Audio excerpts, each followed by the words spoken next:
بسم الله الرحمن الرحيم. ومن أحسن قولا ممن دعا إلى الله وعمل صالحا وقال إنني من المسلمين. إن المسلمين والمسلمات والمؤمنين والمؤمنات والقانتين والقانتات والصادقين والصادقات والصابرين والصابرات والخاشعين والخاشعات والمتصدقين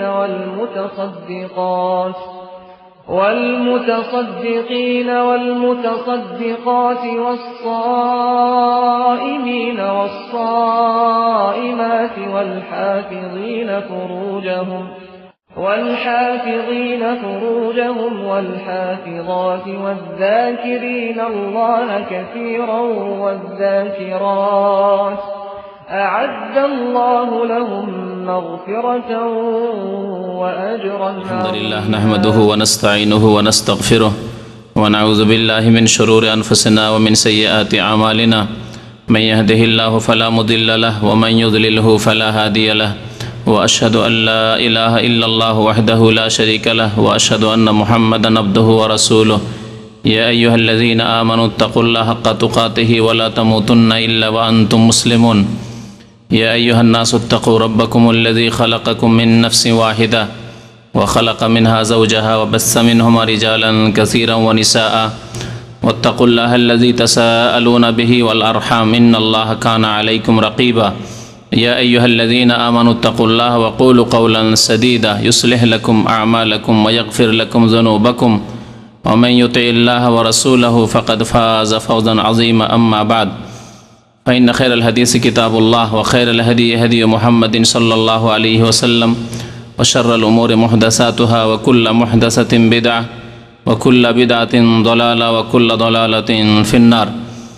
أعوذ بالله من الشيطان الرجيم. بسم الله الرحمن الرحيم. وعاشروهن بالمعروف فإن كرهتموهن شيئا فعسى أن تكرهوا شيئا ويجعل الله فيه خيرا كثيرا.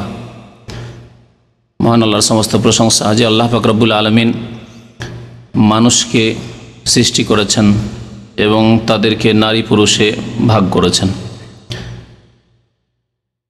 সে আল্লাহরই সমস্ত প্রশংসা যিনি তাদের এক শ্রেণীকে আর এক শ্রেণীর ওপর প্রাধান্য দিয়েছেন, নেতৃত্ব দিয়েছেন এবং একের হক অন্যের ওপর প্রতিষ্ঠিত করেছেন।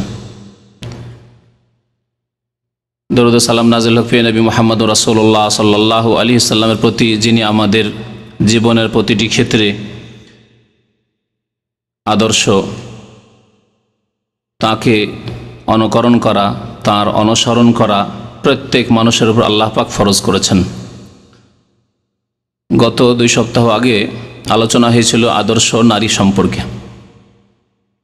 যাতে অনেক মা বোনেরা ভাববেন যে হয়তো শুধু আমাদের বিষয়ে আলোচনা হলো, আমাদের করণীয় আলোচনা হলো বা আমাদের বৈশিষ্ট্য আলোচনা হলো, কিন্তু স্বামীদের পুরুষদের বৈশিষ্ট্য আলোচনা হলো না।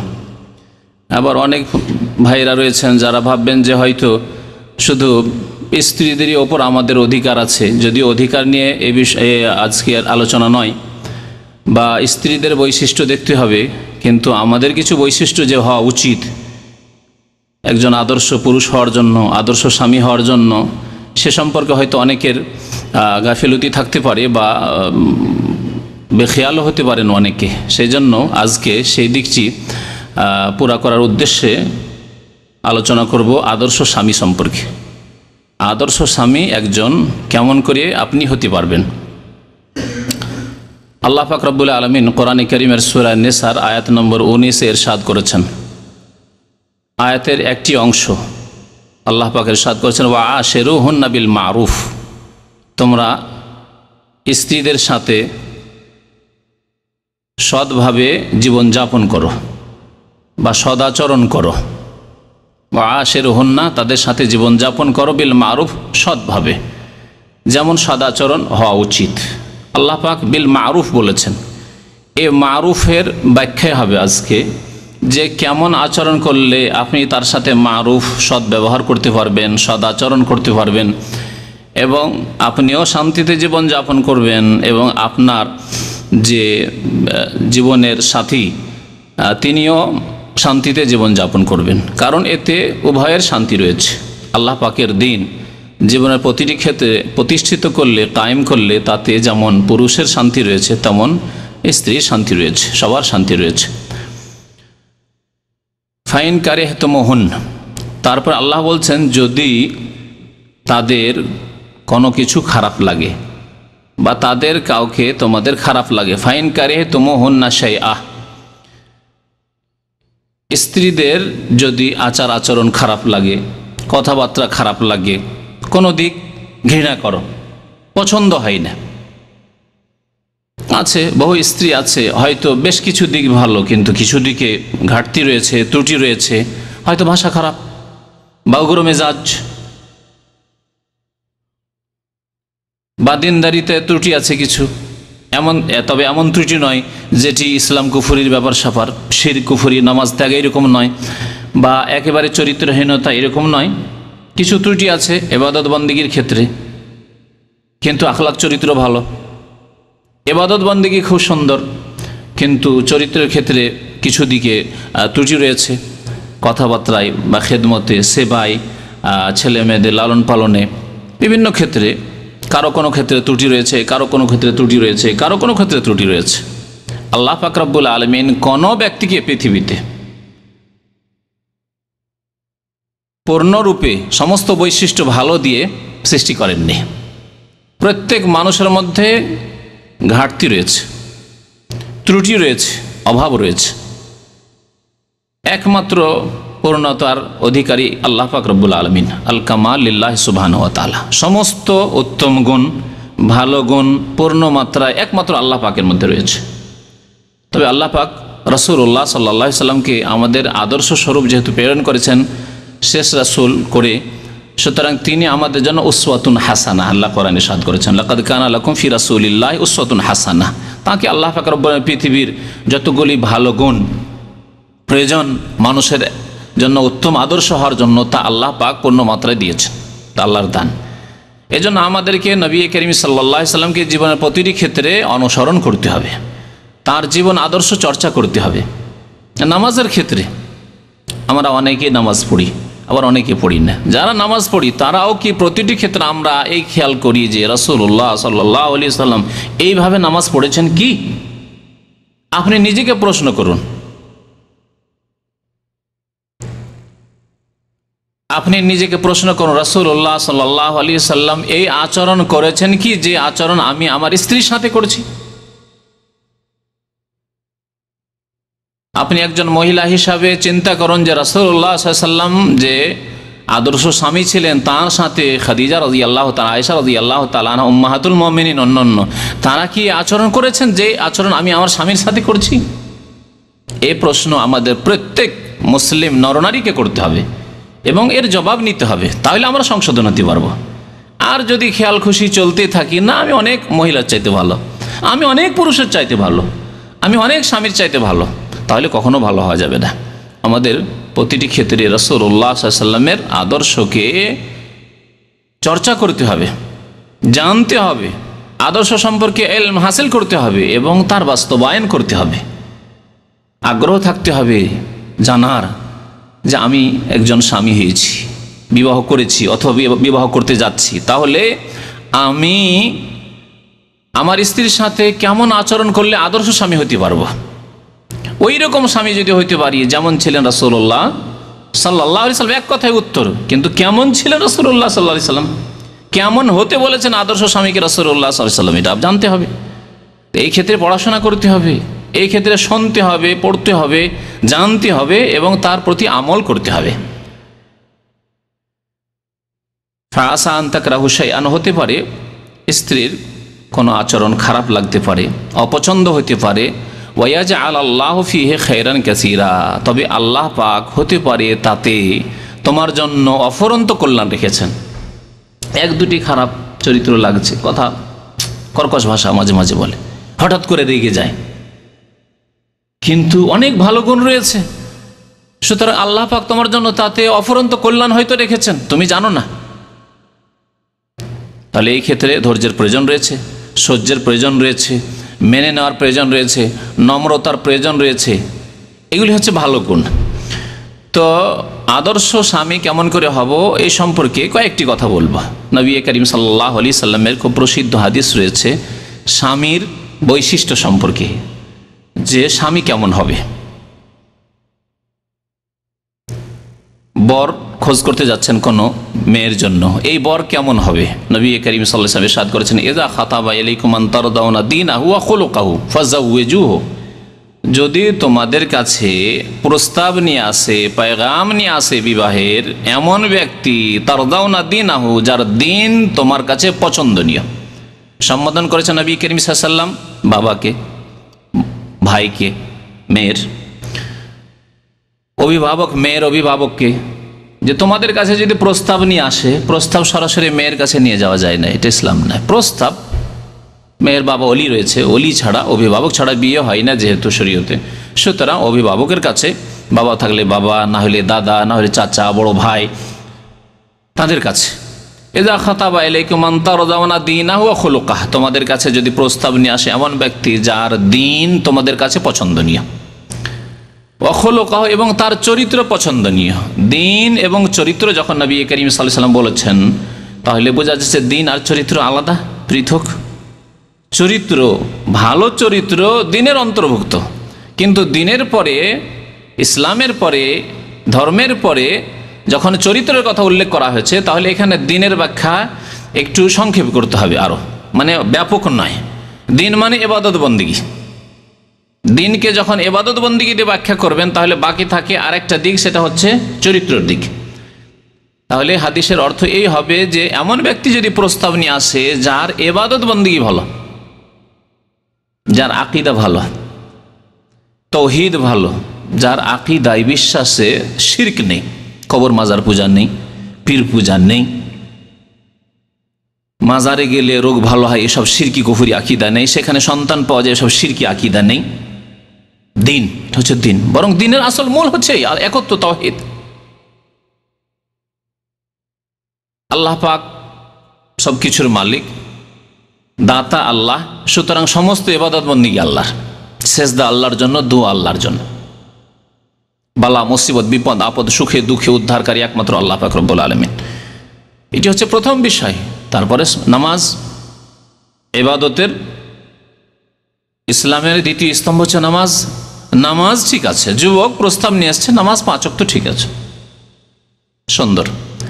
রমজানের রোজা ঠিক আছে, পয়সা হলে জাকাত, হ্যাঁ এরকম ইমান তার আছে, জাকাত দেবে পয়সা হলে, পয়সা নেই হয়তো, বা পয়সা আছে জাকাত দেই।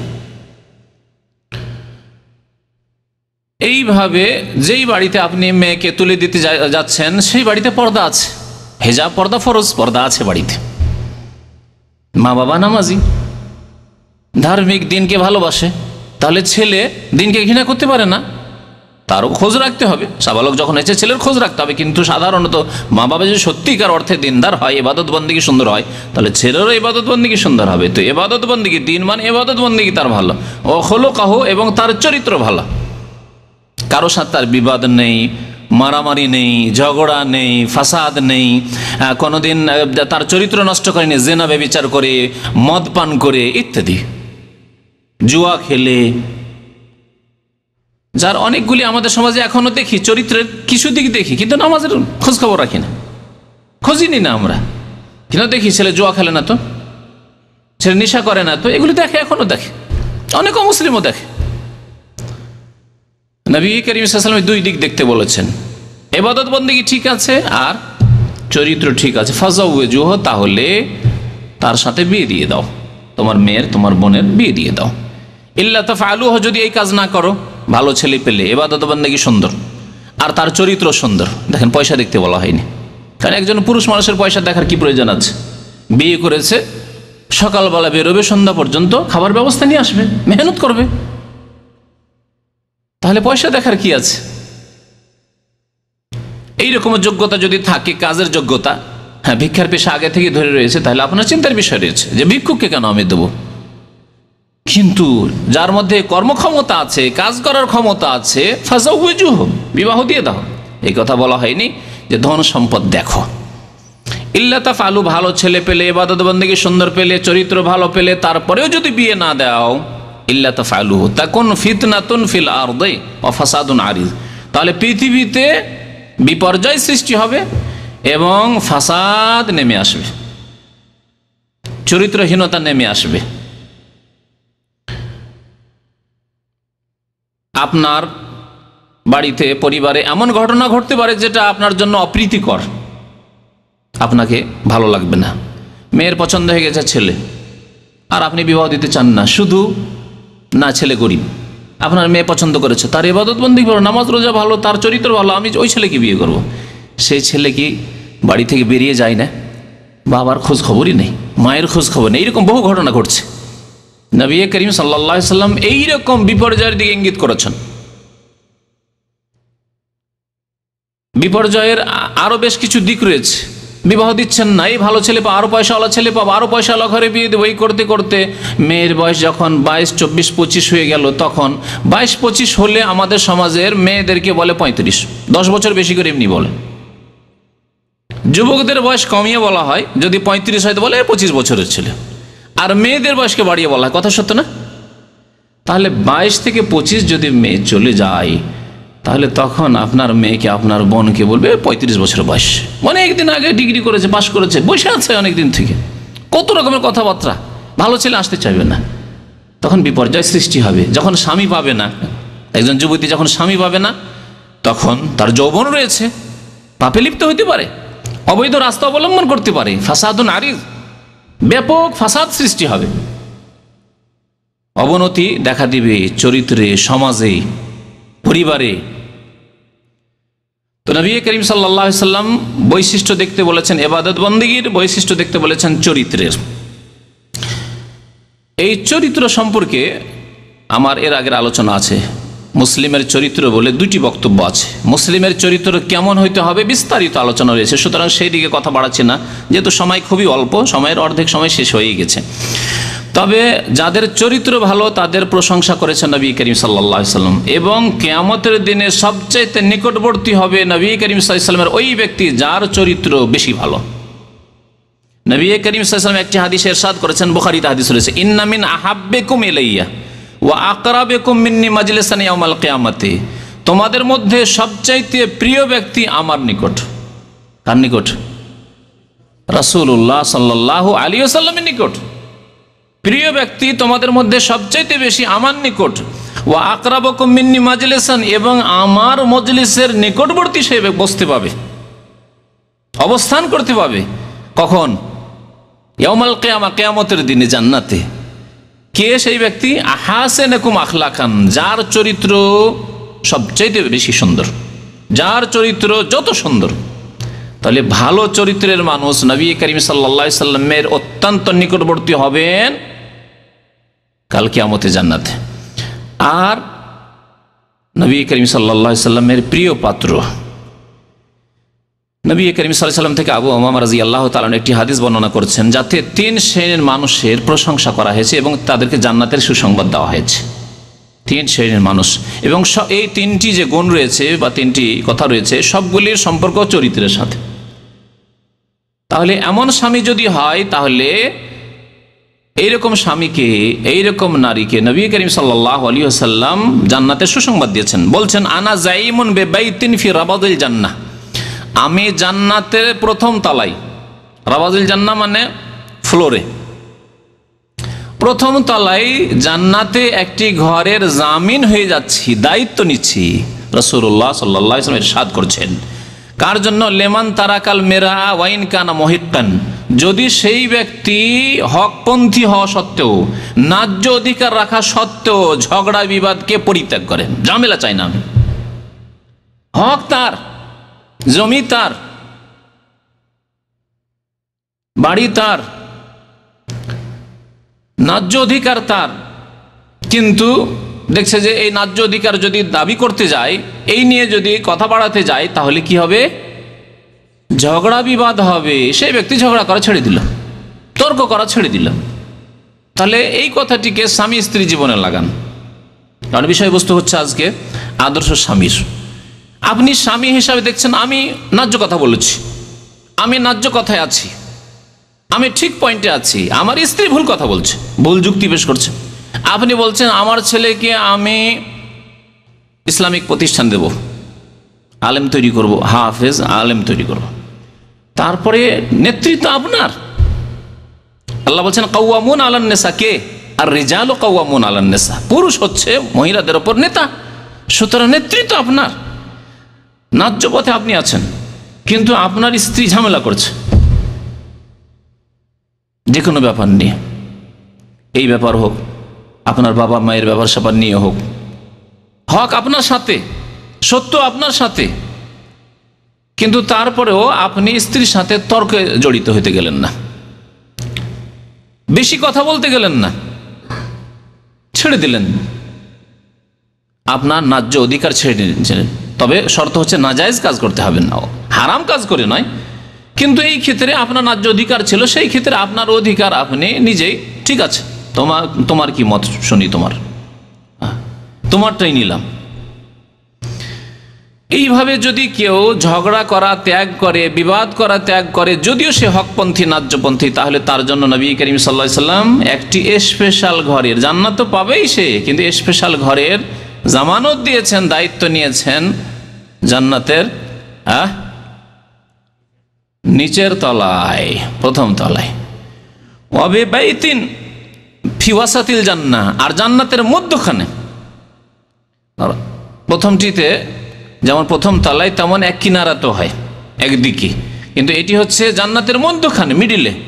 জান্নাতের মধ্যখানে একটি স্পেশাল ঘরের আমি জামানত দিচ্ছি। নবী করিম সাল্লাল্লাহু আলাইহি ওয়াসাল্লাম বলছেন, আমি জামিন হচ্ছি, দায়িত্বশীল হচ্ছি, লেমান তারাকাল কাযিবা ওয়াইন কানা মাযিহান, যেই ব্যক্তি মিথ্যা কথা বলে না, যদিও ঠাট্টা রহস্য করে হোক, রহস্যের ছলেও মিথ্যা কথা বলে না, সেই ব্যক্তির জন্য স্পেশাল জান্নাতে একটি ঘরের আমি দায়িত্ব নিচ্ছি। রাসূলুল্লাহ সাল্লাল্লাহু আলাইহি সাল্লাম বলছেন। আজকে অনেকেই ঠাট্টা রহস্য করে কি করে, মিথ্যা কথা বলে।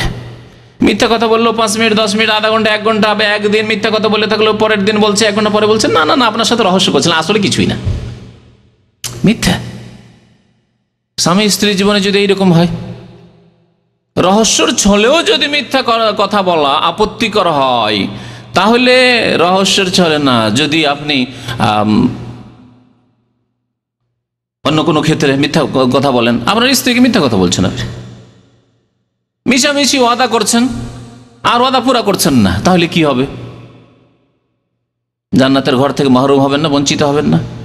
তাহলে ঠাট্টা রহস্য করে হলেও মিথ্যা কথা বলতে হবে না, তাহলে জান্নাতে স্পেশাল ঘর পাওয়া যায়। অবিবাহিতিন ফি আলাল জান্নাতে লিমান হাসানা খুলুকাহু, আর জান্নাতের উচ্চ স্তরে, জান্নাতের ওপর ভাগে একটি স্পেশাল ঘরের আমি দায়িত্ব নিচ্ছি ওই ব্যক্তির জন্য যেই ব্যক্তি উত্তম চরিত্রের অধিকারী। তাহলে আপনি যদি একজন স্বামী হিসাবে আদর্শ স্বামী হন, স্ত্রীর সাথে ভালো আচরণ করেন, যদি সৎ ব্যবহার করেন, তাহলে আল্লাহ পাক আপনার জন্য জান্নাতের উচ্চ স্তরে স্পেশাল ঘর রেখেছেন, যার জামানত দিয়েছেন নবী করিম সাল্লাল্লাহু আলাইহি ওয়াসাল্লাম। জান্নাতের সর্বোচ্চ স্তর হচ্ছে ফিরদৌস। এই নবী করিম সাল্লাল্লাহু আলাইহি ওয়াসাল্লাম জান্নাতুল ফিরদৌস চাইতেন, এবং সাহাবায়ে কেরামকে আমাদেরকে বলেছেন, তোমরা যখন আল্লাহর কাছে জান্নাত চাইবে তখন বলে আল্লাহুম্মা ইন্নী আসআলুকাল জান্নাতাল ফিরদৌস ফাইন্নাহু আওসাতুল জান্নাতি ওয়া আ'লাহা, এই জান্নাতের মধ্যস্থান এবং উচ্চ স্থান, তোমরা জান্নাতুল ফিরদৌস চাইবে। চরিত্রের ক্ষেত্রে আর যেগুলি চরিত্রের ফজিলত সম্পর্কে হাদিস রয়েছে সেগুলি আর উল্লেখ না করে স্বামীর চরিত্র সম্পর্কে কিছু খারাপ চরিত্রের কথা উল্লেখ করি। খারাপ চরিত্রের একটি চরিত্র হচ্ছে স্ত্রীকে মারধর করা, খারাপ চরিত্র, নোংরা চরিত্র। এটি আল্লাহ পাক কোরআনে অনুমতি দিয়েছেন, আদেশ দেননি। অনুমতি আর আদেশে পার্থক্য আছে। অনুমতি মানে যদি অগতি হয় কখনো, তাহলে প্রয়োজনের তাগিদে। দেখছেন যে এমন স্ত্রী, এর স্বভাব এমন যে কথাতেও ভালো হবে না, প্রলোভন দিয়েও হবে না, ভীতি প্রদর্শন করেও হবে না, তো একটু মার দিলে মারকে ভয় করে, এরকম হইতে পারে। এক এক রোগের এক এক রকম চিকিৎসা রয়েছে, ওষুধ রয়েছে। তো এমনও কোনো মহিলার হতে পারে যে এর ওষুধে লাঠিকে ভয় করে,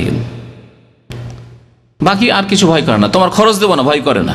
টেলিফোন করবো না, ভয় করে না। শুইব না, তোমার ঘরে যাবো না, ভয় করে না। ও মাসকে মাস একাই থাকতে পারে, এমন চরিত্রের মহিলা আছে।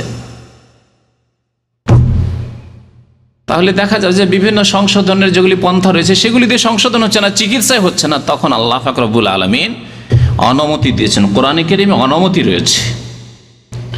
এটাও বলা যেতে পারে যে কোনো গতি হচ্ছে না, তখন এই রাস্তা হয়তো কখন অবলম্বন করা যেতে পারে। কিন্তু যারা মারধর করে স্ত্রীকে, তারা কি ভালো মানুষ? নবী করিম সাল্লাল্লাহু আলাইহি সাল্লাম স্পষ্ট ভাষায় হাদিসে বলেছেন যে তারা ভালো মানুষ নয়, তারা ভালো মানুষ নয়। এই হাদিসগুলো শোনাই। আগেই বলেছি যে আপনি একজন স্বামী হিসাবে আপনাকে দেখতে হবে যে আমি আদর্শ স্বামী হব কেমন করি, রাসূলুল্লাহ সাল্লাল্লাহু আলাইহি ওয়াসাল্লামের মতো স্বামী হইলে। তো রাসূলুল্লাহ সাল্লাল্লাহু আলাইহি ওয়াসাল্লাম জীবনে কখনো স্ত্রীকে মেরেছেন? স্ত্রীকে দূরের কথা, কোনো দাস দাসীকে মেরেছেন, চাকর নগরকে মেরেছেন? দেখুন এই সম্পর্কে হাদিস শোনাই। মা আয়েশা রাদিয়াল্লাহু তাআলা আনহা বর্ণনা করেছেন, হাদিসটি সহিহ মুসলিমে রয়েছে, আবু দাউদে রয়েছে। বলছে মা দারাবা রাসূলুল্লাহ সাল্লাল্লাহু আলাইহি ওয়াসাল্লাম শাইআন কাত্তু, আল্লাহ রাসূল সাল্লাল্লাহু আলাইহি ওয়াসাল্লাম কোন ব্যক্তিকে জীবনেও মারেননি, কোন ব্যক্তিকে জীবনে মারেননি। তারপরে বলছেন বিয়াদিহি, নিজের হাতে মারেননি। তবে ইসলামী দণ্ডবিধান কায়েম করার জন্য হুকুম দিয়েছেন, জিনার শাস্তির জন্য হুকুম দেননি, আদেশ দেননি। ইসলামী দণ্ডবিধান ব্যক্তি স্বার্থে নয়, ব্যক্তির স্বার্থে না, আল্লাহর দিন কায়েম করার জন্য, আল্লাহর দিন প্রতিষ্ঠিত করার জন্য, আল্লাহর দিনের বাস্তবায়নের জন্য। নবী করিম সাল্লাল্লাহু আলাইহি ওয়াসাল্লাম নিজ হাতে কোনোদিন কোনো ব্যক্তিকে মারেননি, কোনো ব্যক্তিকে। শাইআন মানে কোন, এমনকি কোনো কিছুকে হয়, কুকুর বিড়াল সেগুলি এতে সামিল হতে পারে। তারপরে মা আয়েশা বলছেন ওয়ালা ইমরাতান ওয়ালা খাদেমান, কোন স্ত্রীকে মারেননি। এমন নয় যে বেশি প্রিয় স্ত্রী আয়েশা তাকে মারেননি, কিন্তু আর কাউকে, হাফসাকে মেরেছেন না, কোনো কাউকে মারেননি। নবী করিম সাল্লাল্লাহু আলাইহি ওয়াসাল্লামের একসাথে 9 স্ত্রী ছিল এবং আরো 2 স্ত্রী, 11 স্ত্রী ছিল। আরো কিছু বর্ণনা রয়েছে যে তারও বেশি ছিল। তো যাই হোক, নবী করিম সাল্লাল্লাহু আলাইহি ওয়াসাল্লাম জীবনে কোনো স্ত্রীকে মারেন, ওয়ালা ইমরাতান ওয়ালা খাদেমান, কোনো দাস দাসীকেও জীবনে মারেননি। চিন্তা করুন, আমাদের দেশে কত লোক আছে যারা চাকর নকরকে মারধর করে, অকথ্য ভাষা বলে। নবী করিম সাল্লাল্লাহু আলাইহি ওয়াসাল্লাম কখনো কোনো ব্যক্তিকে কোনো কিছু মারধর করেননি। ইল্লা ইউজাহিদা ফি সাবিলিল্লাহ, তবে আল্লাহর রাস্তায় তিনি জিহাদ করেছেন। তার মানে এনে জিহাদে জানি তিনি বদরে গিয়েছেন, ওহদে গিয়েছেন, খন্দকে গিয়েছেন, তবুকে গিয়েছেন, খাইবারে গিয়েছেন, মক্কা বিজয়ে গিয়েছেন, হুনাইনে গিয়েছেন, তায়েফে গিয়েছেন, জিহাদ ফি সাবিলিল্লাহ গিয়েছেন। তবে তিনি অস্ত্র ব্যবহার করেননি, তিনি নেতৃত্ব দিয়েছেন। কেমনভাবে রণকৌশল হবে তা করেছেন তিনি। অস্ত্র ধারণ করেন, অমানিলা মিনহু শাইউন কাত্তু, অস্ত্র থেকেছে, অস্ত্রে সজ্জিত থেকেছেন যার প্রয়োজন ছিল। নবী করিম সাল্লাল্লাহু আলাইহি ওয়াসাল্লামকে কেউ যদি আঘাত করেছে, অনেকে বেয়াদবি করেছে মক্কার জীবনে, অনেক বেদুইন বেয়াদবিমূলক প্রশ্ন করেছে, অনেক মুনাফিক বেয়াদবি করেছে। নবী করিম সাল্লাল্লাহু আলাইহি ওয়াসাল্লাম কারো প্রতিশোধ নেননি। কিন্তু ইল্লা আইয়ুনতাহাকা শাইউন মিন মাহারিমিল্লাহ, আল্লাহ যা কিছু হারাম করেছেন তা যদি কেউ নষ্ট করে, আল্লাহর হারামকে নষ্ট করে, অর্থাৎ কোনো হারাম কাজ কেউ করে থাকে আর তার যদি শরীয়তে দণ্ডবিধান থাকে, তা তিনি কায়েম করেছেন কার জন্য? আল্লাহর সন্তুষ্টির জন্য। কারণ আল্লাহ পাক তা ফরজ করেছেন, হুদুদ দণ্ডবিধান কায়েম করা আল্লাহ ফরজ করেছেন। ফায়ান্তাকিমু লিল্লাহি আযজা ওয়া জাল্লা, সুতরাং আল্লাহ পাকের সন্তুষ্টির জন্য তিনি প্রতিশোধ নিয়েছেন, নিজের ব্যক্তির জন্য কখনো কোনো সময় তিনি প্রতিশোধ নেননি। রাসূলুল্লাহ সাল্লাল্লাহু আলাইহি ওয়াসাল্লামের আদর্শ ছিল না স্ত্রীকে মারধর করা, অশ্লীল কথাবার্তা বলা, কখনো ছিল না।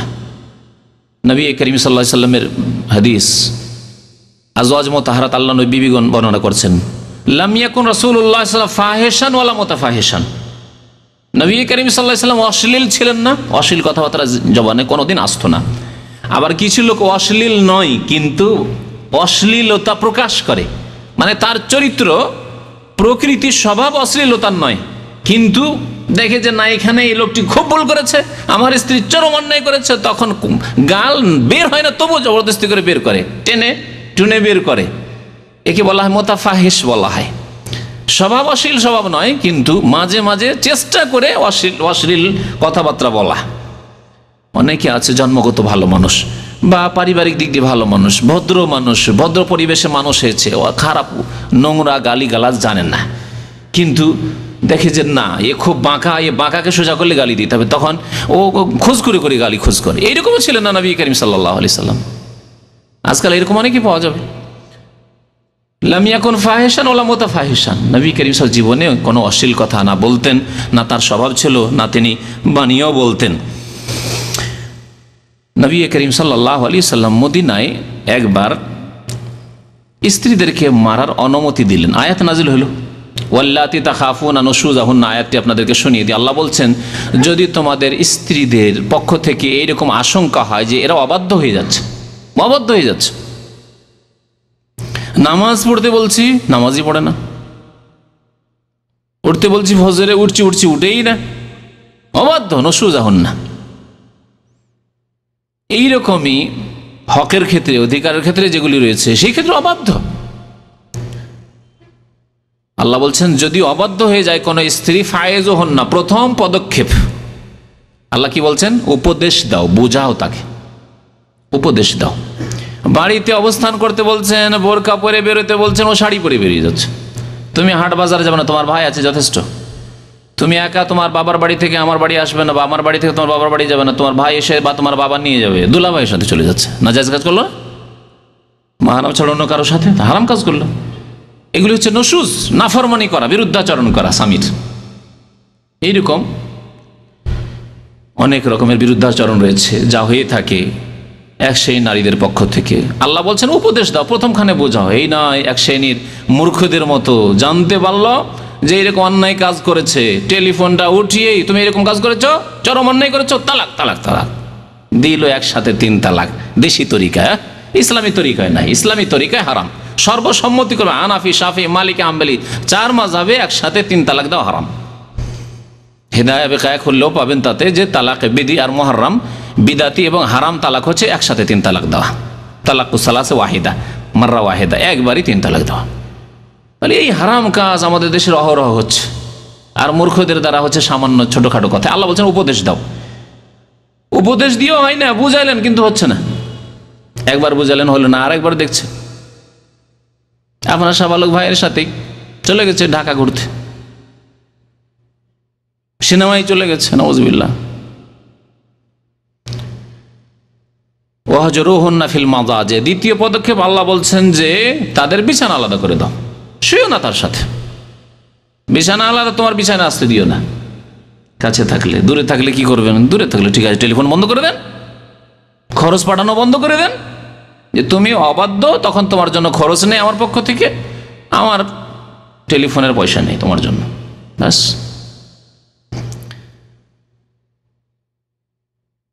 আল্লাহ বলছেন ফাইন আতা'নাকুম ফালা তাবগু আলাইহিন্না সাবিলা, যদি তারা শুনে নেয়, এতে হয়ে যায়, সম্পর্ক ছেদ করলেন, কথাবার্তা বলছেন না, ঘরে যাচ্ছেন না, একসাথে শুইছেন না, তাতেই যদি সংশোধন হয়ে যায়, ভুল স্বীকার করে না যে জীবন আর ভুল করবো, যা করেছি অন্যায় করেছি, তাহলে অন্য কোনো রাস্তা অবলম্বন করিও না, মানে খবরদার তালাকের কথা চিন্তাই করিও না। কত দূরে তাহলে তালাক। ফালা তাবগু আলাইহিন্না সাবিলা, তালাকের রাস্তায় খোঁজ করিও না।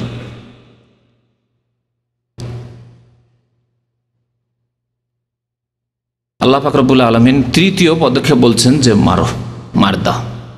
যদি সম্পর্ক ছেদ করে হইল না, টেলিফোন বন্ধ করে হইল না, তাহলে মার দেওয়ার অনুমতি আল্লাহ দিয়েছেন, আদেশ দেননি। আদেশ যদি হইতো তো রাসূলুল্লাহ সাল্লাল্লাহু আলাইহি ওয়াসাল্লাম স্ত্রীকে মারতেন, কখনো মারেননি। তো নবী করিম সাল্লাল্লাহু আলাইহি ওয়াসাল্লাম যখন অনুমতি দিলেন, তখন বেশ কিছু সাহাবায়ে কেরাম, তাদের জামানায় ওই স্ত্রী বাঁকা ছিল, অনেকের স্ত্রী বাঁকা ছিল, তো তারা মার দিলেন। যেহেতু আল্লাহ নবীর অনুমতি পেয়ে গেছি, মার দিলেন। নবী সাল্লাল্লাহু আলাইহি ওয়াসাল্লাম বললেন কালা রাসূলুল্লাহ তাযরিবু ইমা আল্লাহ, প্রথম বলেছিলেন খবরদার আল্লাহর দাসীদেরকে, আল্লাহর বান্দীদেরকে তোমরা মারধর করিও না। এটাই ছিল নবী সাল্লাল্লাহু আলাইহি ওয়াসাল্লাম আদেশ, মারিও না স্ত্রীদেরকে। এই খবর পেয়ে স্ত্রীরা বেড়ে গেল যে আল্লাহ নবীর হুকুম হয়েছে যে মার তো দেওয়া যাবে না, মার দিবে না, তখন স্ত্রী আর স্বামীকে এতরাজ করে, স্বামীর সাথে ঝগড়া করে, তর্ক করে, বাড়াবাড়ি করে। তখন ফাজা ওমর ইলা রাসূলিল্লাহ সাল্লাল্লাহু আলাইহি ওয়াসাল্লাম, ওমর রাদিয়াল্লাহু তাআলা আল্লাহ রাসূল সাল্লাল্লাহু আলাইহি ওয়াসাল্লামকে বললেন, রাগী মানুষ এবং হক্কানি মানুষ, হকের ওপর তিনি শক্ত খুব। ইয়া রাসূলুল্লাহ, আপনি কি করলেন? আপনি বলে দিলেন আমাদেরকে যে স্ত্রীদেরকে মারা যাবে না। স্ত্রীদেরকে মারি না, সব বাঁকা হয়ে গেছে, বাঁকা হয়ে গেছে সব। ওদের এতরাজের শেষ নেই, আর ওদের তর্ক বিতর্কের শেষ নেই, আর বেয়াদবির শেষ নেই। কি করতে হবে? বলছেন জায়রনান নিসা আলা আজওয়াজিহিন্না, স্বামীদের সামনে তাদের সাহস বেড়ে গেছে। নবী সাল্লাল্লাহু আলাইহি ওয়াসাল্লামের কথা শুনে তাদের সাহস বেড়ে গেছে যে মারতে তো পারছে না স্বামীরা, কারণ আল্লাহর নবী নিষেধ করেছেন সাল্লাল্লাহু আলাইহি ওয়াসাল্লাম, রাহমাতুল আলামিন, বিশ্বজাহানের রহমত নিষেধ করেছেন। ফারাখাসা ফি দারবিহিন্না, তখন নবী সাল্লাল্লাহু আলাইহি ওয়াসাল্লাম অনুমতি দিলেন, ছাড় দিলেন, মারতে পারো। যখন এইরকমই হচ্ছে, বেড়ে গেছে, তারা তো মার দিতে পারো। এই মার দেওয়ার হুকুম হয়েছে। আর স্বামীও তো আর একরকম না, যেমন মহিলারাও একরকম না, তো স্বামীও একরকম না। এই যেই স্বামীরা রাগী স্বামী ছিল, আর যাদের স্ত্রী দেখছে একটু বেশি বাক, মারতে শুরু করেছে, ভালোই মার দিয়েছে, অন্যায় করে ফেলেছেন অনেক সাহাবায়ে কেরাম রাদিয়াল্লাহু আনহুম। ফাতাফা বিআলি রাসূলিল্লাহ সুবহানাল্লাহ, সন্ধ্যা হয়েছে, নবী সাল্লাল্লাহু আলাইহি ওয়াসাল্লামের বাড়ি সেই মহিলারা অভিযোগ নিয়ে চলে এসেছে। সন্ধ্যাবেলা ভিড় লেগে গেছে নবী করিম সাল্লাল্লাহু আলাইহি ওয়াসাল্লামের বাড়ি, মদিনার মহিলাদের। নিসাউন কাসীর, বহু মহিলা, একজন দুইজন না, অনেক মহিলাদের ভিড় ভাড় লেগে গেছে নবী সাল্লাল্লাহু আলাইহি ওয়াসাল্লামের বাড়িতে। ইয়াশকুনা আজওয়াজাহুন্না, স্বামীর বিরুদ্ধে অভিযোগ, কমপ্লেন নিয়ে, ইয়া রাসূলুল্লাহ, আমার স্বামী মেরেছে, আমার স্বামী এরকম অন্যায় করেছে, অন্যায় করেছে, অন্যায় করেছে। ফাকালা রাসূলুল্লাহ সাল্লাল্লাহু আলাইহি ওয়াসাল্লাম, নবী সাল্লাল্লাহু আলাইহি ওয়াসাল্লাম কি বললেন? খুতবা দিলেন, বক্তব্য করলেন। সাহাবায়ে কেরামরা জমা হয়েছে মসজিদে নববীতে, বললেন লাকাদ তাফা বিআলি মুহাম্মদ নিসাউন কাসীর, আজকে মুহাম্মদ সাল্লাল্লাহু আলাইহি ওয়াসাল্লামের পরিবারের কাছে, অর্থাৎ বাড়িতে অনেক মহিলারা এসেছিল মদিনার বিভিন্ন দিক থেকে, আর তারা এসে ইয়াশকুনা আজওয়াজাহুন্না, স্বামীর বিরুদ্ধে অভিযোগ এনেছে। শুনে রেখো, লাইসা উলাইকা বিখিয়ারিকুম, যারা স্ত্রীকে মারধর করেছে তারা তোমাদের মধ্যে ভালো মানুষ নয়। তাহলে সাহাবায়ে কেরামদেরকে যদি নবী সাল্লাল্লাহু আলাইহি ওয়াসাল্লাম কথা বলেন যে যেই সব সাহাবী স্ত্রীকে মেরেছে তারা ভালো মানুষ নয়, তা আজকের জামানায় সাধারণ মুসলমান যারা, তারা যদি স্ত্রীকে মারধর করে তাহলে তারা কি ভালো মানুষ? লাইসু বিখিয়ারিকুম, তারা ভালো মানুষ নয়। তাহলে যারা স্ত্রীকে মারে তারা ভালো মানুষ নয়। হাদিস আবু দাউদের, ইবনে মাজার হাদিস। এমনকি নবী করিম সাল্লাল্লাহু আলাইহি ওয়াসাল্লাম যাদের স্ত্রী মারার স্বভাব আছে তাদেরকে মেয়ে দিতে নিষেধ করেছেন। শুনবেন এই মাসলা? ফাতিমা বিনতে কায়েস রাদিয়াল্লাহু তাআলা আনহা, সাহাবী, মুসলিমের হাদিস, বলছেন যে তাকে তার আগের স্বামী আবু হাফস নামে এক স্বামী ছিল, তার তালাক দিয়েছিল, 3 তালাক হয়ে গেছিল। তারপরে এখন ইদ্যত পার হয়েছে। নবী সাল্লাল্লাহু আলাইহি ওয়াসাল্লামের জামানায় কোনো মহিলা তালাক প্রাপ্তাই হোক আর বিধবাই হোক, বিধবা হওয়ার পরে বা তালাক হয়ে যাওয়ার পরে বাড়িতে বসে থাকতেন না। এই হিন্দুদের প্রথা ছিল না, কুপ্রথা, যা আমাদের দেশে মুসলিম সমাজে রয়েছে, যে তালাক যদি একবার হয়ে যায় তো দোষ হয়ে গেল, আর বিবাহ হচ্ছে না জীবনে। হিন্দু সমাজ, যদি বিধবা হয়ে যায় কোনো মহিলা তো স্বামী আর ভাগ্যে জুটছে না, হিন্দু সমাজ। নবী সাল্লাল্লাহু আলাইহি ওয়াসাল্লামের জামানায় বড় বড় সাহাবায়ে কেরামরা শহীদ হয়েছেন জিহাদ ফি সাবিলিল্লাহ গিয়ে, ইদ্যত শেষ হয়েছে, তাদের স্ত্রীদের বিবাহ হয়ে গেছে, কোনো দোষের বিষয় নয়, কোনো দোষের বিষয় নাই। এক শ্রেণীর লোকেরা দোষ মনে করে যে স্ত্রী বিবাহ করলে স্বামীর হক নষ্ট করলো, না, কিছুই নষ্ট না, আল্লাহ পাক তার জন্য জায়েজ করেছেন, বরং তাতেই সে গুনাহ থেকে হেফাজতে সেফ থাকবে। আর যদি বিবাহ না হয় তো হতে পারে যে তার দ্বারা গুনাহ হতে পারে, অথবা তার দ্বারা গুনাহ যদি নাও হয়, সে যদি বাঁচার চেষ্টা করে, অনেক দুষ্ট লম্পট আছে তারা অসৎ উদ্দেশ্য রাখতে পারে, যা অনেক সমাজে ঘটছে।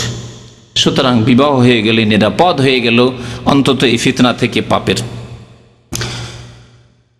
তো নবী করিম সাল্লাল্লাহু আলাইহি ওয়াসাল্লামের কাছে ওই মহিলা ফাতিমা বিনতে কায়েস রাদিয়াল্লাহু তাআলা আনহা ইদ্যত থেকে হালাল হয়ে, অর্থাৎ ইদ্যত শেষ হওয়ার পরে এসে বললেন, যাকারাতাল্লাহু আন্না মুআবিয়া বিন আবি সুফিয়ান ওয়া আবা জাহমিন খাতাবানি ইয়া রাসূলুল্লাহ, আল্লাহ রাসূল সাল্লাল্লাহু আলাইহি সাল্লাম।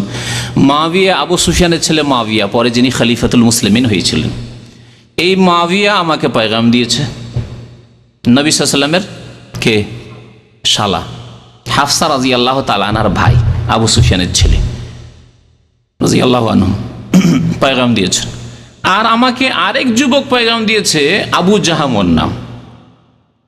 ফাকালা রাসূলুল্লাহ সাল্লাল্লাহু আলাইহি ওয়াসাল্লাম, আল্লাহ রাসূল বললেন, আম্মা আবু জাহমিন, আবু জাহামের কথা শোনো, ফালা ইয়াদাউ আসাহু আন আতিকিহি, সেই ব্যক্তি নিজের কাঁধ থেকে নিচে জীবনেও লাঠি রাখে না।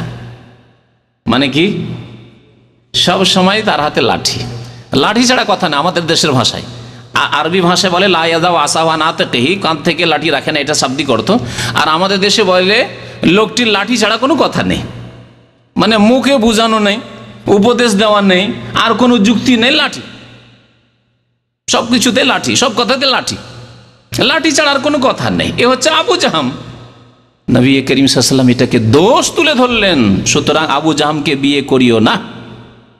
তাহলে যেই যুবকের, যেই ব্যক্তির চরিত্রে এই স্ত্রী মারার স্বভাব রয়েছে, নবী করিম সাল্লাল্লাহু আলাইহি ওয়াসাল্লাম তাকে মেয়ে দিতে নিষেধ করেছেন, বোন দিতে নিষেধ করেছেন। কেমন করে চিনবেন, কেমন করে জানবেন? মেয়ের বিয়ে দিচ্ছেন, বোনের বিয়ে দিচ্ছেন, কেমন করে বুঝবেন যে এই ছেলেটা স্ত্রী মারবে? বিশেষ করে যদি প্রথম বিবাহ হয়, আবু জাহামের এর পূর্বে হয়তো বিয়ে হয়েছিল, তাই নবী করিম সাল্লাল্লাহু আলাইহি ওয়াসাল্লাম শুনতে পেয়েছিলেন যে আবু জাহাম সম্পর্কে কমপ্লেন, অভিযোগ আছে যে স্ত্রীকে মারে। দেখি আপনাদের কাছ থেকে শুনে যে আপনাদের কি মতামত। কেমন করে বুঝতে পারবেন যে এই যুবক স্ত্রীকে মারতে পারে?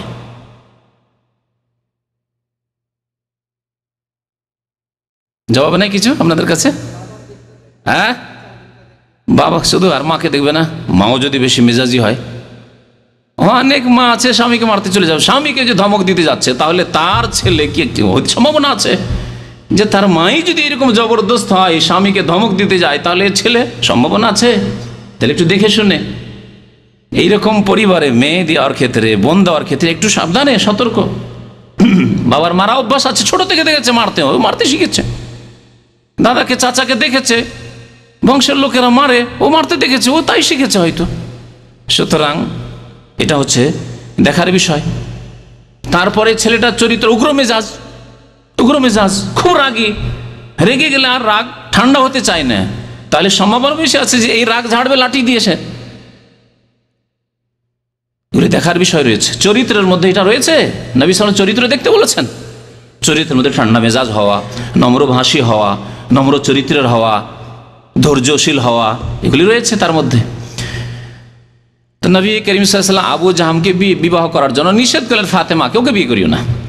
আর মুআবিয়ার ওই দিকটা ঠিক আছে, কিন্তু ঘরে নাই খেতে। ফাসলুকুন লা মাল লাহু, এ তো গরিব ফকির, কি খাওয়াবে তোমাকে?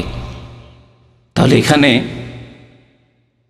দেখা যেতে পারে, যদি দেখা যায় যে আলহামদুলিল্লাহ আল্লাহ পাক আমাকে খাবার যথেষ্ট দিয়েছেন, আমার মেয়ের কোনো অভাব নেই, আমারও অভাব নেই, তাহলে একেবারে ফকিরকে আপনাকে মেয়ে দিতে হবে না, জরুরি না। আপনি আপনার কাছাকাছি, আপনার চাইতে ওপর দিকে যাবেন না।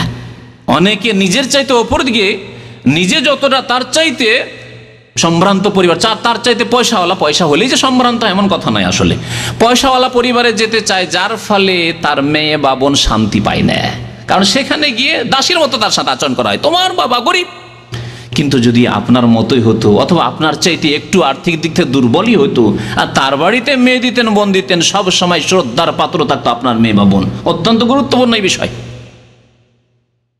এই জন্য মেয়ে দেওয়ার ক্ষেত্রে, বোন দেওয়ার ক্ষেত্রে আপনার চাইতে গরিবের বাড়ি দেন, অথবা আপনার সমান, তাহলে শ্রদ্ধা করবে, আপনার শ্রদ্ধা থাকবে তা জামাইয়ের অন্তরে, শ্বশুর সাহেবের শ্রদ্ধা করবে, শাশুড়ির শ্রদ্ধা করবে, স্ত্রীর শ্রদ্ধা করবে, যে না ভালো পরিবারের মেয়ে পেয়েছি। কিন্তু যদি আপনার চাইতে পয়সাওয়ালা বাড়িতে দেন, তাহলে এই সম্মান পাবেন না, আপনিও পাবেন না, আপনার স্ত্রীও পাবে না শ্বশুর শাশুড়ি হিসাবে, আর আপনার মেয়েও গিয়েও সেখানে সম্মান পাবে না, লাঞ্ছিত হয়ে থাকতে হবে।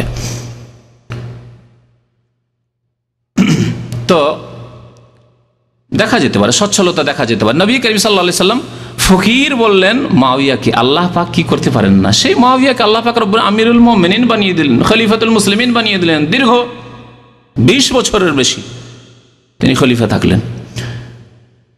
সুতরাং আমরা অনেকে যে রিজিকের জন্য পেরেশান, পেটের জন্য পেরেশান, পয়সা নেই সুতরাং ছেলে নেব না বেশি, একটি বা দুইটি যথেষ্ট। আপনি রিজিক নিজের হাতে নিয়েছেন, সুতরাং আল্লাহ পাক বরকত দেবেন না। এই ফকির মুআবিয়া আমিরুল মুমিনিন হয়ে যাচ্ছেন।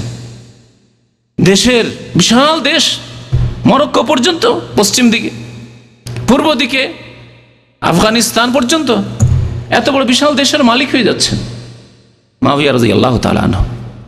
তিনি ফকির ছিলেন, বিয়ে করতে নিষেধ করলেন। বললেন কি, ওয়ালাকিন ইনকাহি ওসামা বিন যায়েদ, ওসামাকে বিয়ে করে না, ওসামা বিন যায়েদ বিন হারেসা একে বিয়ে করে। নবী করিম সাল্লাল্লাহু আলাইহি ওয়াসাল্লাম খুব ভালোবাসতেন।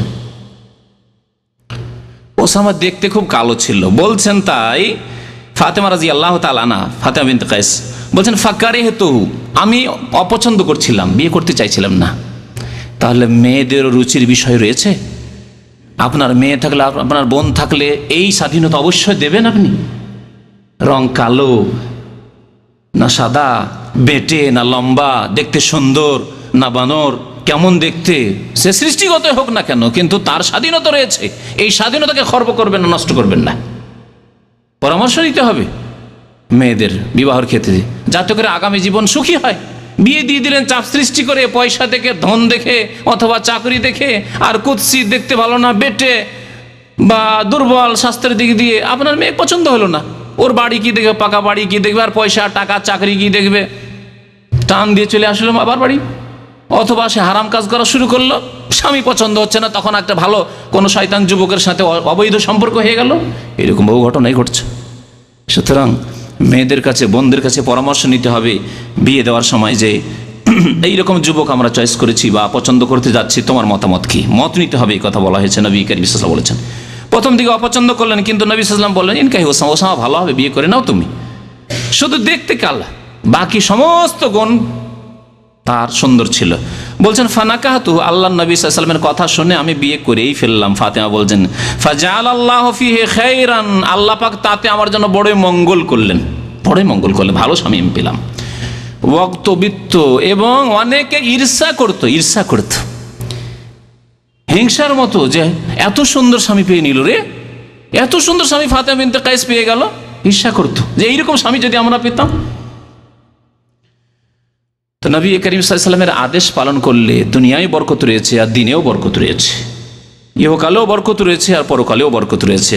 নবী করিম সাল্লাল্লাহু আলাইহি ওয়াসাল্লাম গালি গালাজ করা, অকথ্য ভাষা বলাকে ফাসেকি বলেছে। সুতরাং স্ত্রীকে গালি দেওয়া কত বড় ফাসেকি। তাহলে এই ক্ষেত্রে অনেকে খেয়াল করি না, না গ্রামের লোকে গালি দেবো না, কারণ ও তো গালি দিলে খবর আছে, গালি দেবো বা মার দিবে। বাইরে যদি আপনি অন্য কোনো অপরিচিত ব্যক্তিকে যদি কোনো কারণে গালি দেন, তাহলে মার খেতে হইতে পারে, আপনি ক্ষতিগ্রস্ত হইতে পারেন। কিন্তু স্ত্রীর ক্ষেত্রে তো আপনি নিশ্চিন্তে, যে একে গালি দিলে মিসকিন কিছুই করতে পারবে না, অসহায় বেচারি, কি আমার করে নেবে, যাবে বাবার বাড়ি যাবে, আমার কি হবে। এই জন্যই অকথ্য ভাষা, গালিগালাজ না, কখনো না। নবী করিম সাল্লাল্লাহু আলাইহি ওয়াসাল্লাম বলছেন, সেবাবুল মুসলিমে ফুসুকুন, মুসলিমকে গালি দেওয়া হচ্ছে, অকথ্য ভাষা বলা হচ্ছে ফাসেকি কাজ। তাহলে এখন আসুন, যেই স্বামী স্ত্রীকে গালি দেই, সে কি ফাসেক নয়? আল্লাহ আমাদের হেফাজত করেন, আল্লাহ পাক আমাদেরকে সংশোধন করার তৌফিক দান করেন, আল্লাহ পাক আমাদের সবাইকে হিদায়াত দান করেন, বুঝার তৌফিক দান করেন, আমলের তৌফিক দান করেন। ওয়া কিতালুহু কুফরুন, আর মারামারি করা, মুসলিমের সাথে মারামারি করা হচ্ছে কুফরি কাজ, আল্লাহর নাশুকরি, ছোট কুফরি, যদিও ইসলাম থেকে বহিষ্কৃত হবে না, কিন্তু কাবিরা গুনাহ। গালি দেওয়া, লড়াই ঝগড়া করা, এগুলি হচ্ছে বিবাদ করা, এগুলি হচ্ছে ফাসেকি কাজ, আর লড়াই করা হচ্ছে কুফরি কাজ। বুখারী শরীফের হাদিস। সুতরাং আদর্শ স্বামীর চরিত্র এই হবে না যে, আদর্শ স্বামী কখনো স্ত্রীকে গালি দেবে না, স্ত্রীর সাথে মারামারি করবে না, ঝগড়া করবে না। নবী করিম সাল্লাল্লাহু আলাইহি ওয়াসাল্লাম প্রতিবেশী সম্পর্কে বলেছেন, ওয়াল্লাহি লা ইউমিন, আল্লাহর কসম করে বলছি, মুমিন হতে পারবে না, মুমিন হতে পারবে না, মুমিন হতে পারবে না, 3 বার করে বলছেন নবী করিম সাল্লাল্লাহু আলাইহি ওয়াসাল্লাম। মুত্তাফাক আলাইহি, বুখারী মুসলিমের হাদিস। সাহাবারা জিজ্ঞাসা, ইয়া রাসূলুল্লাহ, কে সেই যে মুমিন হতে পারবে না? বললেন রাসূলুল্লাহ সাল্লাল্লাহু আলাইহি ওয়াসাল্লাম, আল্লাযী লা ইয়ামানু জারুহু বাওয়াইকাহু, যার প্রতিবেশী তার অনিষ্ট থেকে নিরাপদ নয়। প্রতিবেশী অনিষ্ট থেকে নিরাপদ নয়, সে মুমিন হতে পারবে না। তাহলে জীবন সঙ্গিনী স্ত্রী যদি আপনার অনিষ্ট থেকে নিরাপদ না থাকে, সব সময় ভয় লেগে থাকে, কখন যে কি মুড মেজাজ নিয়ে আসে, আর কি যে মার দেয় না, কি অকথ্য ভাষা বলে, পেরেশান আছে। কিভাবে চললে একে খুশি করতে পারবো, কেমন হয়ে চললে রাজি থাকবে, এই নিয়ে পেরেশান রাত দিন। ঘুমালেও শান্তি আসে না, ঘুম আসে না, শান্তি আসে না, ঘরে থাকলেও শান্তি আসে না। স্বামী বাইরে গেছে তাও শান্তি নেই, আসলে যে কি মেজাজ নিয়ে আসবে, বাইরে গেলেও শান্তি নেই। না, মুমিন ওই ব্যক্তি নয় যেই ব্যক্তির প্রতিবেশী তার অনিষ্ট থেকে, বিপদ থেকে, ক্ষতি থেকে নিরাপদ নয়। তাহলে স্ত্রীকে নিরাপদ রাখতে হবে, যাতে আপনার কাছে আরাম পায়, শান্তি পায়, নিশ্চিন্তে সে বসবাস করে, কোনো চিন্তা নেই তার, এই পেরেশানি নেই যে হায় যদি আমার বাবার বাড়ি যেতে পেতাম, ওখানে আরামে থাকতাম, ভালো থাকতাম, এমনটা যাতে না হয়। যদি কোনো স্ত্রী এই আকাঙ্ক্ষা করে যে বাবার বাড়ি আমাকে ভালো লাগে, বিবাহ হয়ে যাওয়ার পরে বাবা মায়ের সাথে ভালো লাগে, ভাই বোনের সাথে ভালো লাগে, তাহলে আপনি আদর্শ স্বামী নন, নিশ্চয় আপনি আদর্শ স্বামী নন। যেই স্ত্রী বলবে যে না আমাকে ভালো লাগে না তোমার কাছে, আমাকে যেতে দাও আমার বাবার বাড়ি 10 দিনের জন্য যেতে দাও, তাহলে সে ভালো স্ত্রী নয়, না সে আপনি ভালো স্বামী নন। কেন সে যেতে চাইবে? আপনার চরিত্র তাকে মুগ্ধ করবে। নবী করিম সাল্লাল্লাহু আলাইহি সাল্লাম মুনাফিকি লক্ষণ বলেছেন কয়েকটি, একটি হাদিসে 4টি মুনাফিকি লক্ষণ রয়েছে। এই লক্ষণগুলি যদি স্বামী স্ত্রী জীবনে পাওয়া যায়, স্বামী স্ত্রীর সাথে যদি এরকম করেন, তাহলে আপনার মধ্যে মুনাফিকি লক্ষণ রয়েছে, আপনি মুনাফিক হয়ে যাবেন। বলছেন নবী আরবাউন মান কুন্না ফিহি, 4টি খারাপ চরিত্র রয়েছে, যদি কারো মধ্যে থাকে তাহলে সেই ব্যক্তি কানা মুনাফিকান খালেসান, সে নিখুঁত নির্ভেজাল খাঁটি মুনাফিক, খাঁটি মুনাফিক। 4টি খারাপ চরিত্র কি? আর তার মধ্যে যদি একটি থাকে তাহলে একটি মুনাফিকি চরিত্র থাকলো। যতক্ষণ এই খারাপ চরিত্রগুলি ত্যাগ না করবে, এদা উতমেনা খানা, যদি আমানত দেওয়া হয় তাহলে খেয়ানত করে, আমানত দেওয়া হয় তো খেয়ানত করে।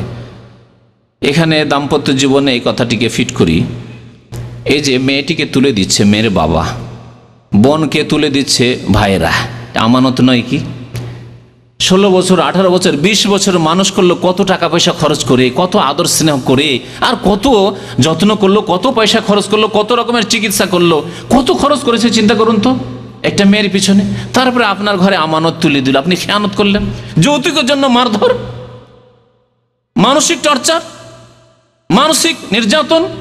অনেকে দৈহিক নির্যাতন করে না, মারধর করে না, কারণ মারধর করলে অসুবিধা আছে আজকাল, বিশেষ করে বাংলাদেশে মারধর করলে অসুবিধা আছে।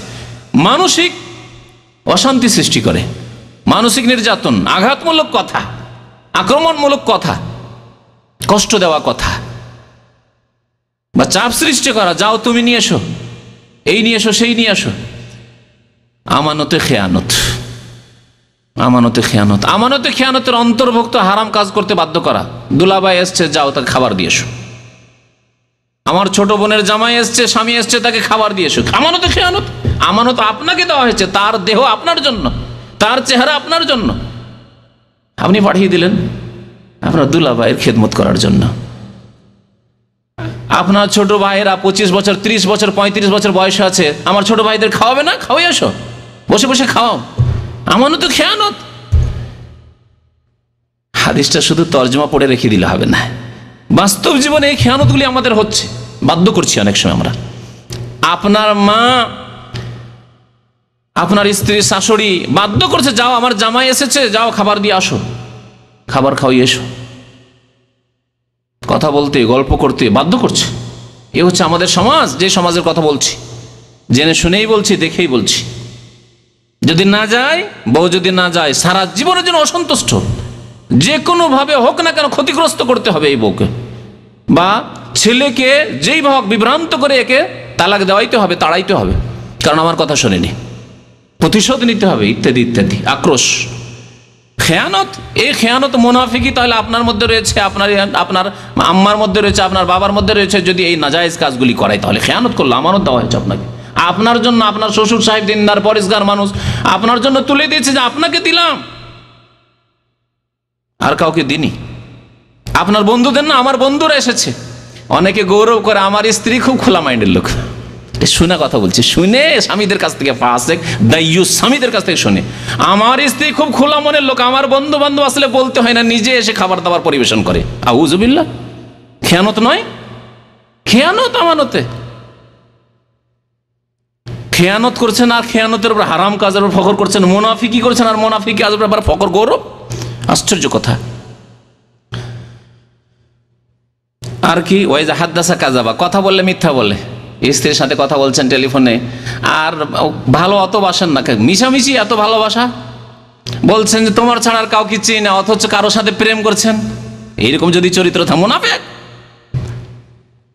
ওয়াদা করলেন আপনি, কথা বললেন, মিথ্যা বললেন। তারপরে আরেকটি হচ্ছে ওয়াইজা আহাতাকা তারা, ওয়াদা করেন, ওয়াদা খেলাফি করেন, বা প্রতিশ্রুতি করে যদি বিশ্বাসঘাতকতা করেন, ওয়াদা করে ওয়াদা খেলাফি করলেন। ওয়াদা করলেন যে যাক তোমাকে কষ্ট দিয়ে 2 বছর 3 বছর বিদেশে থেকে আসছি, যেহেতু প্রবাসী ভাইদের সামনে আমি আছি, আপনাদের জন্য বিশেষ করে এই বিষয়টি বলি, হ্যাঁ তোমার জন্য একটা কিছু অবশ্যই নিয়ে আসবো।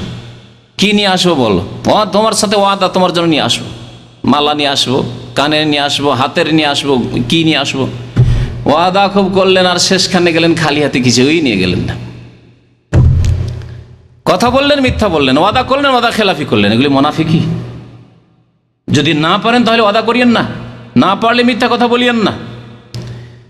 আর ওয়াইজা খাসামা ফাজারা, যখন ঝগড়া হয়, হতে পারে স্বামী স্ত্রীতে তর্ক বিতর্ক হচ্ছে, একটি কথা বলে দিয়েছে, আপনি বলছেন, এই বাড়াবাড়ি করে তর্ক বিতর্ক করতে গিয়ে ফাজারা একবারে গালি গালা শুরু করে দিয়েছেন, গালি দেওয়া শুরু করেছেন।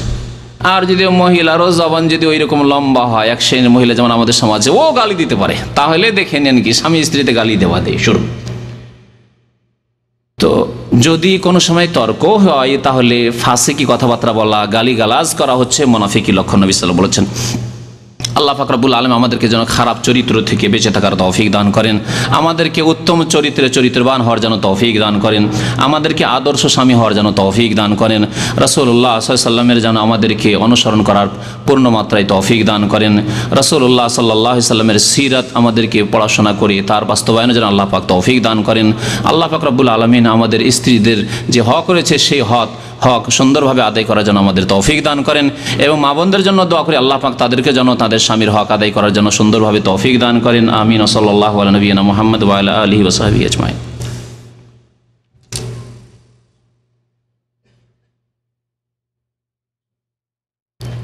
এক ভাই লিখেছেন যে গত শনিবারে আমার আব্বা ইন্তেকাল করেছেন, তো আমার আব্বার জন্য দোয়া করবেন। আল্লাহ পাক যেন তাকে জান্নাতবাসী করেন, তার গুনাহ খাতা মাফ করে দেন। আল্লাহ পাক যেন কবর জীবনকে সুখী করেন, কবরের আযাবকে যেন দূর করে দেন। আল্লাহ পাক রব্বুল আলামিন যেন আত্মীয় স্বজন যারা রয়েছে শোকে, তাদের যেন আল্লাহ ধৈর্য ধারণে তৌফিক দান করেন, তাদেরকে যেন উত্তম প্রতিদান দান করেন। আমিন।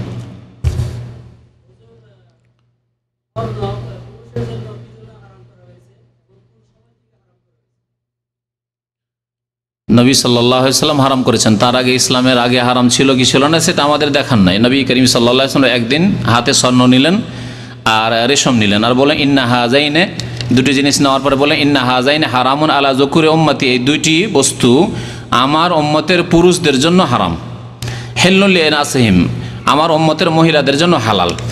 নবী করিম সাল্লাল্লাহু আলাইহি ওয়াসাল্লাম যা হালাল করেছেন, হারাম করেছেন, এই ক্ষেত্রে আপনাকে যুক্তি পেশ করতে হবে, এই দায়িত্ব নিয়ে আসেননি তিনি।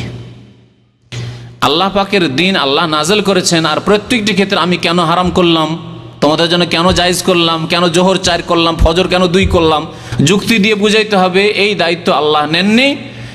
আর এই সওয়াল, এই প্রশ্ন করার ইখতিয়ার কোনো বান্দার নেই, নবীর কোনো উম্মতের নেই সাল্লাল্লাহু আলাইহি ওয়াসাল্লাম। সাহাবায়ে কেরামরা এই বেয়াদবি করতেন না। ওয়ায়ুসাল্লিমু তাসলিমা, আল্লাহ কোরআনে বলছেন, হ্যাঁ, চোখ বন্ধ করে মেনে নেবে, এটি হচ্ছে মুমিনের চরিত্র। তবে স্বর্ণ সাধারণত যারা ব্যবহার করে, আল্লাহ পাক কোরআনে বলেছেন আওয়ামা ইউনাশশাউ ফিল হিলিয়াতি ওয়া হুয়া ফিল খিসামি গায়রু মুবিন, যারা লালিত পালিত হয় অলংকারে, তারা সাধারণত দুর্বল জাতি, দুর্বলতা। হাতে চুড়ি থাকবে, আর পায়ে আপনার যা থাকে তাই থাকবে, কঙ্কন থাকবে, আর ইত্যাদি ইত্যাদি থাকবে, গলায় মালা থাকবে, চেন থাকবে, এগুলি হচ্ছে দুর্বলতার লক্ষণ আল্লাহ পাকে। আর পুরুষদেরকে আল্লাহ দুর্বল করেননি। যদি পুরুষ দুর্বল হয়ে যায়, মহিলাদের মতো দুর্বল হয়ে যায়, কাপুরুষ হয়ে যায়, তাহলে পৃথিবী অচল হয়ে যাবে। তাই পুরুষদেরকে আল্লাহ পাক রব্বুল আলামিন পুরুষদের ওপর আরও বহু হেকমত থাকতে পারে। আল্লাহ পাক প্রত্যেকটি বিষয়ের হেকমত আমাদেরকে জানেননি, জানতে বলেননি, আর জানা জরুরিও করেননি। সুতরাং আর এটি হচ্ছে ইবাদত, অনুগত হওয়া, এটি হচ্ছে অনুগত হওয়া। আতিউল্লাহ ওয়া আতিউর রাসূল, যে আপনাকে বলা হয়েছে, কার পক্ষে বলা হয়েছে? আল্লাহ, যিনি আপনার ভালো মন্দ সব জানেন, যে কোনটায় আপনার ভালো রয়েছে, কোনটায় মন্দ রয়েছে। মন্দ রয়েছে তাই আল্লাহ হারাম করেছেন, আর আল্লাহ আপনাকে পৃথিবীতে দেননি, দুনিয়ায় দেননি। আল্লাহ কোরআনে কারীমে বলেছেন লিবাসুহুম ফিহা হারির, জান্নাতে আপনাকে লেবাস, আমাকে লেবাস দেওয়া হবে ইনশাআল্লাহ তাআলা। আল্লাহ পাক যেন জান্নাত নসিব করেন। হারির রেশম দেওয়া হবে এবং সেখানে দেওয়া হবে মিন যাহাব, হ্যাঁ, সেখানে স্বর্ণের গয়না পরবেন, জান্নাতে গয়না চলবে, কারণ সেখানে আপনার এই দায়িত্ব, শরীয়তের দায়িত্ব দেওয়া হয়নি। এবং দুনিয়াতে যে মেহনত করতে হয় পুরুষদেরকে, সেই মেহনত আর সেখানে করতে হবে না, শুধু সেখানে ভোগবিলাসের জীবন। সুতরাং সোনা পরে থাকলেও কোনো অসুবিধা নেই। আর আপনি মহিলাদের মতো যদি হাত ভরা হাতে কি ভরা চুড়ি বলে, আর তারপরে পায়ে আপনার অলংকার, গলায় অলংকার, এই অবস্থায় আপনি কাজকর্ম কি করে করবেন? দুনিয়ার কত কঠোর পরিশ্রমের কাজ করতে হবে, যে জন্য আল্লাহ আপনাকে পুরুষকে সৃষ্টি করেছেন, আমাকে সৃষ্টি করেছেন। আল্লাহ পাক এইরকম বহু হিকমতের জন্য আল্লাহ পাক পুরুষদের জন্য হারাম করেছেন। দায়ুস মানে নবী সাল্লাল্লাহু আলাইহি ওয়াসাল্লাম এর সংজ্ঞা বলেছেন, আল্লাযী ইয়াকিরু ফি আহলিহিল খাবাস, যেই ব্যক্তি তার পরিবারে পাপ হয় এবং পাপকে সাব্যস্ত রাখে। তার স্ত্রী যাচ্ছে গিয়ে দুলাভাইয়ের সাথে কত গল্প করছে, খাওয়াচ্ছে, ঠিক আছে, বন্ধু বান্ধব আসো, আমার বন্ধুরা আছে, চা নিয়ে আসো, বসে গল্প করছে স্ত্রী বন্ধু বান্ধব নিয়ে, দায়ুস। স্ত্রী বেহায়া বেপর্দা শাড়ি পরে পিঠ খুলে বাজারে চলে যাচ্ছে পর্দা না করে, স্বামী জানছে, কোনো ব্যাপার না, স্বামীকে খোঁজ খবর আছে যে এইরকম বেহায়া বেপর্দা আমার স্ত্রী ঘুরছে, অথচ সে তার সংশোধন করে না, সেই ব্যক্তি দায়ুস। জি, দায়ুস জান্নাতে যাবে না, নবী কারীম সাল্লাল্লাহু আলাইহি ওয়াসাল্লাম বলছেন জাহান্নামে যাবে। জি,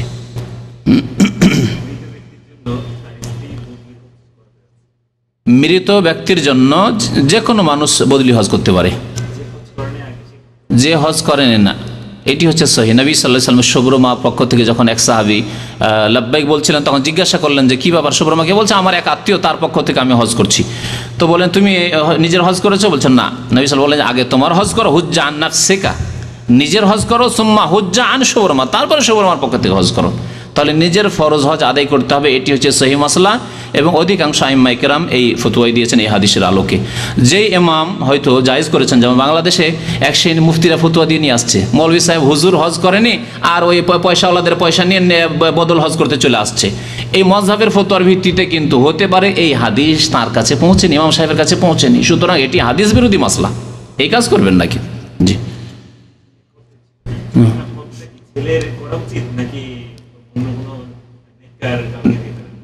মানে বাবার বা মায়ের ছেলে করবে না অন্য কাউকে দিয়ে করাবে? বাবা ছেলে যদি নামাজি হয় যথেষ্ট, নামাজি, কাবিরা গুনাহ করে না, ভুল ভ্রান্তি তো প্রত্যেকের ছোটখাটো হচ্ছে, কিন্তু কাবিরা গুনাহ, জেনা করে না, মদ খায় না, আর নামাজ রোজা হজ যাকাত ঠিক আছে। বেনামাজির নামাজ হজ কবুল হবে না, বেনামাজিকে দিকে বদল হজ করিয়ে লাভ নেই। বিশেষ করে নামাজের বিষয়টি, বেনামাজির ইবাদত বন্দেগী নষ্ট হয়ে যায়, সুতরাং বেনামাজির দিকে বদল হজ করার লাভ নেই। যদি ছেলে বেনামাজি হয় তো কখনো তাকে দিয়ে করাবে না, বা সে করবে না। জি,